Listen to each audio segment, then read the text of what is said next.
What is up, y'all? I hope y'all have had a wonderful week. Welcome back to CSF Live. I hope that you're ready for another wonderful night. Hannah, what do you got for them tonight? So tonight, if you comment your favorite Sonic drink, our lovely Nicole Lynn, school ministry resident, will pick out a random person and you will have a Sonic drink at your door by the end of the night. I feel like we're giving out prizes all the night.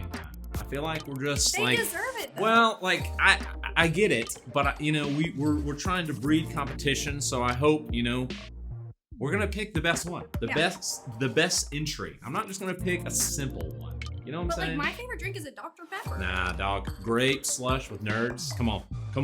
That's what I'm feeling. Anyways, if you were there last week, it was our first in-person service in the worship center. Yeah. Super dope, super fun. We're gonna continue that. But also, man, we want you to be a part of this service. I would say engage with the chat as much as possible. We want this to be an experience every week. I think one of the toughest parts is that we don't know we feel really awkward engaging in this kind of online format. Would you agree with this? Sure. So what tip off the top of your head, what tips would you give them, the online crowd tonight, to engaging better? Give it to them. Go for it. You got it. Grab your Bible and grab your journal and take notes. Stand up and worship. The pastor's really great. I've heard he's really truthful. He really speaks from his heart. That's a lot of humility. I think it's, which is funny. I think he's talking about humility tonight. So that's not good. But if you haven't prayed for your pastor, please pray for your pastor. But anyway, guys, seriously, we want to bless you guys with a Sonic drink. Best Sonic drink wins. We hope to see y'all soon. Peace, love, hair gel.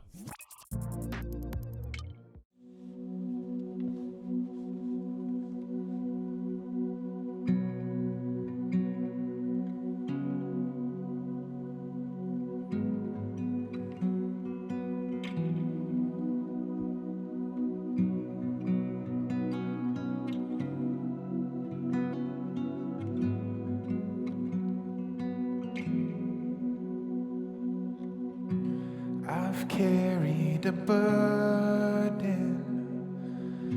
for too long on my own. I wasn't created to bear it alone.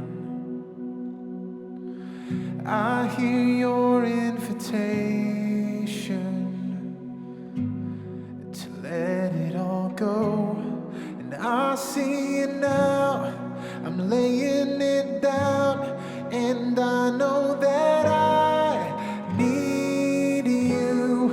I run to the Father, fall into grace. I'm done with the hiding, no reason to wait. My heart needs a surgeon, my soul needs a friend, so I run to the Father again and again and again and again. Oh, oh, oh. You saw my condition, had a plan from the start. Your son for redemption, the price for my heart. And I don't have a context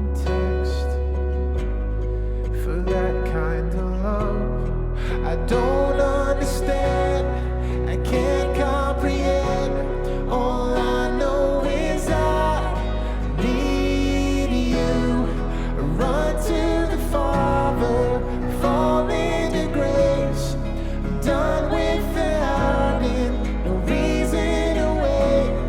My heart needs a surgeon, my soul needs a friend, so I run to the Father again and again and again and again. Oh, oh, oh, again and again. Oh, oh, oh, my heart has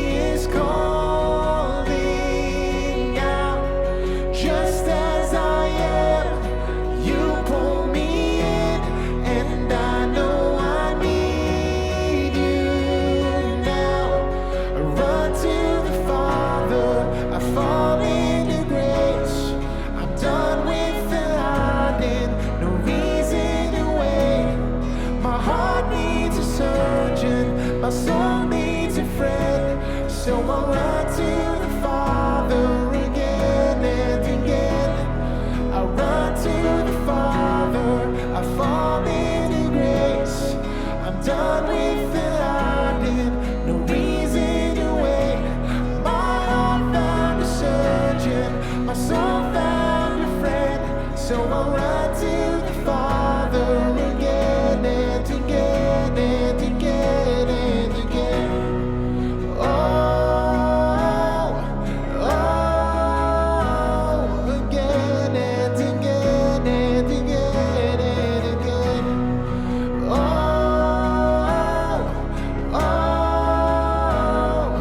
Oh, again and again. Students, thanks so much for tuning in and worshiping with us. You guys have a good night.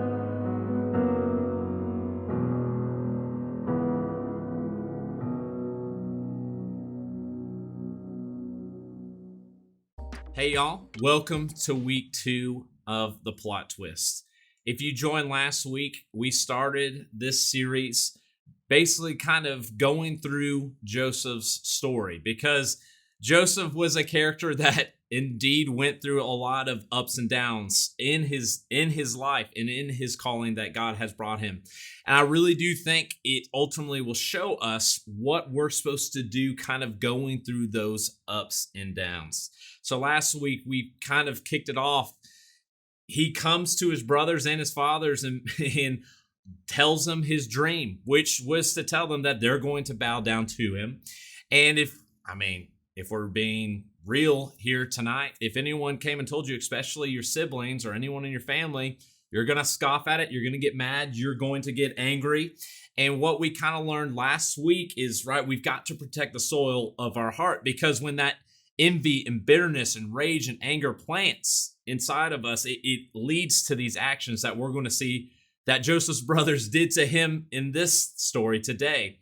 But what we learned kind of last week is circumstances don't have to change for us to change. A lot of times we let our faith be circumstantial. And we've kind of walked through that, and that is a daily thing. I don't think that's anything that we ever conquer completely, but it's something that you saw in the brothers' hearts that were planted. Like, who is this guy to call us out like this? Who is he, this young dude, thinking that we're going to bow down to him? Any sense of that would be what is going after this. And so what we realize is what happens to us in life, right? A lot of bad things can happen, doesn't have to control us. But as I mentioned, they didn't protect the soul of their heart. And so what got planted was bitterness and anger and rage. And so continuing in Genesis chapter 37, we see Joseph going to look for his brothers. And it's funny, when they saw Joseph walking up, the brothers were like, oh, look, here comes that dream expert, really scoffing, making fun of what Joseph said. And so they plotted in that moment, like, we've got to get rid of this guy. He thinks he's better than us. He thinks that this is going to happen and we're going to bow down and all of this. So let's make sure we never hear of him again. So last week we entitled the sermon "The Danger Zone," of course, and then tonight our sermon is called "Started from the Bottom" from my good friend Drake, right? And what we see is that ultimately the brothers throw Joseph into a pit, and honestly, it says the pit was empty without water, and so there was nothing for Joseph to focus on. And in a sense, right, Joseph was so proud of his dreams. Joseph really wanted to show everyone. And then if you were raised in the church at all, you know that he had a coat of many colors. So this man was very open and honest for kind of showing what he was about. But in this moment, the pit kind of took away all of that. I think every single one of us have had a pit experience where things are going well, things are going, all right, we're making it through. And then all of a sudden we find ourselves in a pit like Joseph. And then in a sense, everything kind of gets stripped away in the moment. Don't we a lot of times like to kind of fulfill ourselves or find significance in things that really don't matter? I think of my own life, and honestly, sports fills a big role. If you know me at all, hello, Falcons, come on, rise up, boys. And we feel like my identity was going to be in sports. I played sports growing up, and really what happened as I grew up and was growing up and was trying to do all this, what I found myself doing was not leaning on God, but leaning on what was happening in the sports world. And God, knowing in his great will that that needed to be taken away, he gave me really bad knees, like bad knees. And I've had a lot of issues with them, which led me to kind of having to walk away from a lot of things with that. And in that moment, that was kind of my pit experiences, because just like Joseph, it's not that I was outside of God's will, because Joseph in that pit was perfectly in God's will. And even though that something bad had happened to him, he was being stripped away of things that really don't matter. And he was learning a lesson that he was going to have to carry on later in the story. What we don't realize a lot of times is sometimes things are placed in our lives to help us learn the lessons before where God needs us to go, right? The valley is not the destination. A lot of times we believe that because we throw pity parties. We feel like that's going to be what it's about. But not only do we get stripped away in the pit, but also we find who God is because we really have that experience to talk with him. When our identity is built in other things and that goes away, then we realize maybe, just maybe, this is the time that I need to speak to God. And I love this. One of my good friends kind of penned this, and he said, if you've never felt pain, how would you know that God is the healer? If you never made a mistake, how would you know he is forgiving? And if you were never broken, how would you know that he will come to your rescue? Because in the pit experience, there's purpose in the pit, meaning we get to experience who God is in these moments. Because just because you took a wrong turn or just because you did this doesn't mean there isn't purpose there. Did Joseph ultimately do things wrong? No. And a lot of us are like, man, I'm trying to be faithful. I'm trying to do this, but I'm still in this pit. These people hurt me in a way. These people threw me there. My brothers threw me in this pit. God, why aren't you smiting them? Why aren't you doing anything about that? But we've got to understand when we start from the bottom, when we're in the pit, there is purpose there, because that is when we can learn more about God. But our issue is this, is that in a lot of things, in a lot of ways, we search for water. We search how to climb out. We search to find that rescue when our ultimate rescuer is in God. And in that moment, and what we'll learn later on in the later weeks, is that pit prepared Joseph to rise to levels that he might not have been able to rise to if he wasn't able to experience a new part of how God is good. So I would say and encourage and challenge you with this as we leave. Man, you might be a pit in your life. You might feel like no one can hear you. You might feel like people have hurt you and thrown you in there to die. And they scoff and they mock at you as they walk off, and you're bitter in thinking that there is nothing that can help me. But know that you're not in that pit by accident. God didn't just leave you there and forgot about you like he misplaced you. But that's not a forever thing. That is a temporary thing. And that when you rise out of that pit, when he takes you out of that pit, to understand that don't forget the lessons and don't forget the conversations you had with God in that pit. Because if we don't learn that there's purpose there, then we forget where our identity is. So I love you guys. You have an awesome week, and we'll see you soon.